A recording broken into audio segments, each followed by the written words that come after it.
భగవద్గీత 5వ శ్లోకం 2వ అధ్యాయం గీతాసారము.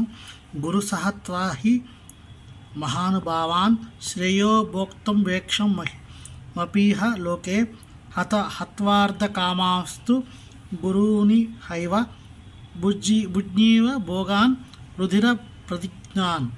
నా గురువునైనటువంటి మహానుభావులు ప్రాణాలను పడంగా పెట్టి జీవించడం కంటే భిక్షమెత్తుకి ఈ లోకంలో జీవించడం ఉత్తమం. ప్రాపంచిక లాభం కోరుతున్నప్పటికీ వారు పెద్దలే. వారికి వధిస్తే మేము అనుభవించేది సమస్తం రక్త కళంకితమవుతుంది. దుర్మార్గమైన కార్యంలో నెలకొన్న విచక్షణ కోల్పోయినట్టు గురువు త్యజింపదగిన వాడిని శాస్త్ర నియమాలు తెలుపుతున్నాయి. దుర్యోధనుడు ఇచ్చిన ఆర్థిక సహాయం కారణంగానే భీష్ముడు ద్రోణుడు అతని పక్షం వహించవలసి వచ్చింది. ఆయన కేవలం ఆర్థిక కారణాల చేత వారు అటువంటి స్థానాన్ని స్వీకరించడం ఉండవలసింది.